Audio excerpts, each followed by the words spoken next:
자, 오늘 제가 이 방송을 찍게 된 이유는 많은 사람들이 투자를 할 때 내가 잘 모르는 곳에는 투자를 하면 안 된다. 뭐 이런 생각을 많이 하시거든요. 근데 내가 만약에 아는 게 좋은 곳이 아니면 그러면 그 좋지도 않은데 단지 안다는 이유로 투자를 해야 될까요? 이거는 좀 생각해 볼 문제인 것 같아서 제가 좀 얘기를 드리려고 하는데, 내가 만약에 내가 모르는 곳이 만약 좋다 그러면은 물론 알아야 투자하는 거는 맞죠. 근데 만약에 내가 좋은 거를 모른다면, 그렇다면 내가 좋은 걸 알아야겠죠.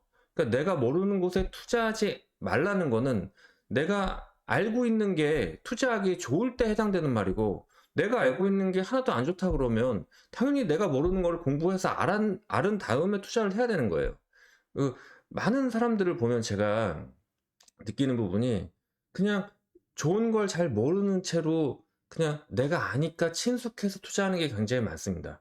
특히 이제 제가 증권사 다닐 때 고객들, 특히 그 여성 고객분들이 오시면 보통 이제 성향이, 남성은 좀 주식 계좌가 망가질 때는 레버리지를 써서 질러서 좀 망하는 경우가 많고, 반면에 여성분들은 너무 리스크를 안 지려고 하다 보니까 그냥 내가 많이 아는 거는 여기서 대기업을 말합니다. 그래서 그냥 대기업이면 되겠지라고 생각하면서 대기업 투자하다가 망하는 경우를 저는 되게 많이 봤거든요. 그래서 성별로만 보면 남자는 리스크를 너무 줘서 망하고, 뭐 어디 좋은 거 있다더라 그러면서 이제 질러서 망하고, 여자는 그냥 대기업이면 당연히 좋겠지 이렇게 하다가 뭐 망하는 경우를 제일 많이 봤는데, 제가 안타까운 게 이런 거예요. 그러니까 주식을 딱 볼 때, 뭐 그 주식이든 뭐 토지든 건물이든 뭐든지 간에 투자 대상은 그 잘 알아야 되는 거는 맞는데, 일단은 자기가 좋은 거를 좀 찾아보는 것도 좀 필요해요. 그 대표적인 얘기가 저는 그 미국 주식이라고 생각을 하는데, 저 같은 경우에도 한국 주식보다 미국 주식이 좋다는 건 알고 있었는데, 미국 주식을 잘 모르니까 그거를 공부하려고 노력도 많이 했고, 심지어는 한국에서 공부하는데 좀 한계가 있으니까 미국까지도 왔지만, 어, 이게, 나중에 보다 보면은, 어, 한국 주식보다는 이렇게 미국 주식이 좋은 이유가 확연히 있는 거고, 그리고 내가 좀 미국 주식 공부해야 되는 이유가 굉장히 있어요. 근데 오늘은 그 기준에 대해서 좀 설명을 드릴 건데, 이 기준을 여러분이 얘기를 듣다 보면 아마 한국 주식 간에서도 이런 거를 좀 발견하실 수 있을 거예요. 그러니까 어, 굳이 미국 주식, 그러니까 한국과 미국을 비교를 해보면 미국 주식이 당연히 나은 거고, 그다음에 한국 주식 내에서도 오늘 제가 말씀드리는 거를 듣다 보면 여러분이 어떤 기준을 가지고 기업을 사야 되는지, 투자를 해야 되는지에 대해서 좀 알게 되실 건데, 일단 우리가 뭐 PER, PBR, 영업이익 뭐 이런 수치를 놓고 따지기 전에 그냥 단순하게 한번 생각을 해봐요. 어떤 기업이 있는데 우리가 거기를 투자를 하려고 한단 말이죠. 그러면 당연히 그 기업이 잘 돼야 될 거 아니에요. 근데 그 기업이 잘 되려면 그 기업에 관련된 사람들이 그 기업이 잘 되게끔 일을 해야 됩니다. 이건 당연히 맞는 거죠. 근데 어 제가 볼 때는 그렇지 못한 기업이 너무 많아요. 우리 국내 그 기업 중에 5곳 중에 한 곳이 좀비 기업이라고 합니다. 그 좀비 기업이라는 건 뭐냐면, 돈 벌어서 이자도 못 내는 거예요. 기업이 이제 사업을 하기 위해서 돈을 자꾸 빌렸겠죠. 근데 내가 이제 영업이익으로 버는 돈으로 그 이자 부담도 못 하는 겁니다. 그러니까 이제 이런 회사들은 도산으로 계속 가고 있는 거죠. 그래서 기업을 잘 되게 하는 거를 누가 잘 되게 할까 보면은 크게는 이제 내부랑 외부가 있는데, 좀 제가 미국과 좀 비교를 해보면 좀 너무 충격적으로 안 좋은 경우가 좀 많아요. 그게 뭐냐면, 자, 내부의 같은 경우에는 크게 보면은 대주주, 그러니까 오너죠. 오너, 그 다음에 노동자, 거기에 근무하시는 분들, 그 다음에 주주, 뭐 이렇게 돼 있잖아요. 그러면 일단 한국의 대주주는 소액주주를 너무 신경을 안 씁니다. 한국의 대주주는 미국과 비교해 보면 이거는 뭐 소액주주를 그냥 정말 그 뭐라 그럴까, 이거는 배려는커녕 진짜 개미만큼 티끌만큼도 안 보는 거예요. 수치도 정확하게 나와 있습니다. 그 기업이 배당을 하고 자사주 매입을 한 거를 합쳐서 주주 환원율이라고 부르는데, 미국이 최근 한 10년, 20년간 연평균 주주 환원율이 11%예요. 그러니까 미국 기업은 돈 벌면 배당을 하든 자사주 매입을 합니다. 근데 한국 기업이 연평균 지금 주주 환원율이 한 1% 정도 돼요. 1%. 11배입니다. 11배. 한마디로 대주주가 그냥 소액주주 보기를 뭐 하여튼 그런 거예요. 아시겠죠? 그리고 미국과 한국의 가장 큰 차이를 놓고 보면 한국은 대주주가 유상증자를 하면 시설 투자라든지 미래 성장 동력에 투자를 별로 안 합니다. 워렌 버핏이 제일 좋아하는 것 중에 하나가 유상증자예요. 왜? 본인이 굉장히 좋은 기업을 골랐고 경제적 혜자가 있는 기업을 골랐고 독점적인 부분이 있기 때문에, 그리고 높은 ROE에, 그래서 이 기업이 유상증자를 한다 그러면은 그 유상증자를 해서 돈을 주면 그 ROE가 15% 이상 되는 기업을 주로 투자하기 때문에, 그럼 당연히 은행에 돈을 맡기면 뭐 이자가 1%도 안 나오는 시대에서, 요즘 좀 틀리지만 당연히 얘가 돈을 투자를 해서 유상증자 자금을 주면 15% 이상 벌어오겠지. 그래서 좋아합니다. 근데 여러분, 한국에서 유상증자를 하면 왜 주가가 떨어지냐? 이게 무슨 미래의 성장 동력을 투자하기는커녕 맨날 그냥 월급 주고 끝납니다. 일반 관리비에서 비용만 쓰는 경우가 굉장히 많아요. 여러분이 한번 생각을 해보세요.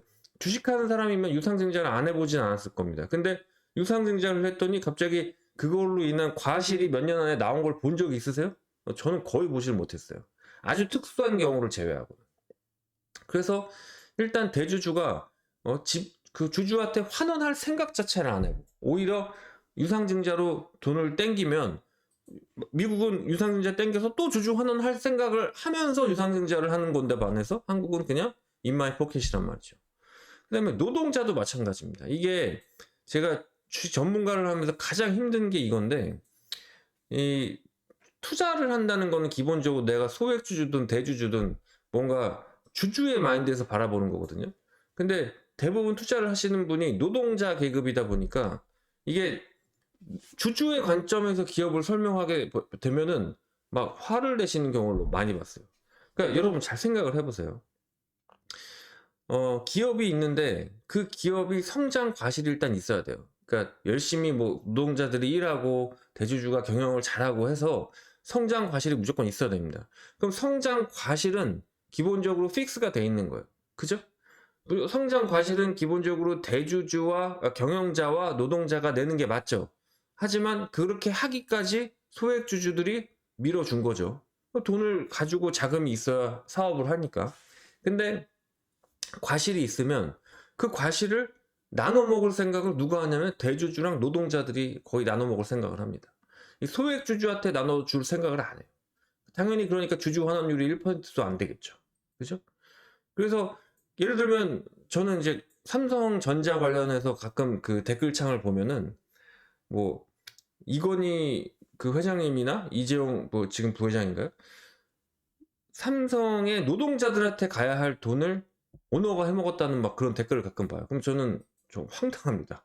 삼성의 노동자들이 대한민국 평균에서 얼마나 위일 것 같으세요? 만약에 삼성의 노동자들을 그 오너가 슈킹했다 그러면, 오너가 그 돈을 가져갔다 그러면 왜 사람들은 삼성에 취직하려고 그럴까요? 노동자들을 착취하는 회사인데? 우리 20대들한테 물어보세요. 삼성 취직하면 갈 사람, 얼마나 손을 많이 들겠습니까? 그건 노동자의 목을 착취한 게 아니고요. 소액주주의 목을 착취한 거겠죠. 그 개념이 좀, 어떻게 보면 우리나라에서는 소액주주의 몫이라는 개념이 별로 없는 것 같아요. 그러니까 제가 미국에서 와서 살면서 한국과 미국을 비교해보면 가장 쇼킹한 게 이겁니다. 미국은 당연히 투자를 했으면 환원을 해야 된다고 생각을 해요. 투자를 한 사람한테. 근데 한국은 그런 마인드가 없는 것 같아요. 대주주는 그냥 유상증자하고 지인들한테 재료 있을 때 CBBW 나눠줘가지고, 그죠? 오르면 팔고, 그죠? 노동자들은 좀비 기업에 다니면서도 구조조정이 돼야 된다는 생각을 안 해요. 안타깝죠. 노동자들이 구조조정이 당하면은 안타깝지만, 그럼 기업에 투자하는 사람이 돈을 잃는 건 괜찮은 거예요? 한국과 미국 기업이 가장 큰 특징이 뭐냐면, 미국 기업은 적자가 나고 좀비 기업이 되고 생존이 불가능하면 해고를 합니다. 그 전에 해고를 하겠죠. 당연히 기업이 안 좋고 인건비 부담이 많이 되고, 그리고 그 인력들이 생산성이 없으면은 해고가 됩니다. 왜? 기업을 살리려고. 그래서 기업이 살아납니다. 살아나면 결국 소액주주한테 그 몫이 가죠. 몫은 당연히 가야죠. 왜? 투자를 해줬으니까. 근데 한국은 해고가 안 되잖아요. 해고가 안 되는데 생산성은 없잖아요. 그래서 좀비 기업이 됩니다. 그럼 누구만 손해예요? 소액주주가 손해를 봅니다. 그래서 항상 소액주주는 희생양이 되는 거예요. 제가 여기 결론에 당신의 돈을 우대한 곳에 투자하세요라고 써놨는데, 한국에서는 주주의 돈을, 특히 소액주주의 돈을 우대하지 않습니다. 그냥 희생양으로 삼아요. 대주주가 해먹고 노동자가 나눠주고 생산성이 없어도 좀비 기업이 돼도 희생은 소액주주만 봅니다. 그 외부는 또 어떨까요? 일단은 우리 행정부를 한번 봐보세요. 우리나라가 규제가 많은 건 다 아실 거예요. 그죠? 근데 뭐 국세청도 마찬가지고 뭐 일반 행정을 했던 분도 행정사가 있잖아요. 왜 규제가 많냐면요. 행정부가 권력을 쥐고 있으려고 그러는 거예요. 권력을 쥐고 있잖아요. 그러면은 공무원이 은퇴해도 뭐합니까? 건축만 봐도요. 군청 앞에 가면은 건축사 사무실이 그렇게 많습니다. 인허가 담당이 나중에 행정사 따서 그 앞에서 해보지도 않은 건축사를 하는 경우가 많아요. 왜? 인허가를 받아줘야 되니까. 한국의 건축학과는요. 제가 어렸을 때, 제가 대학 갈 때는 건축학과가 굉장히 높았어요. 지금은 의대랑 비교가 안 되죠. 그때는 의대 다음이 건축이었어요. 왜?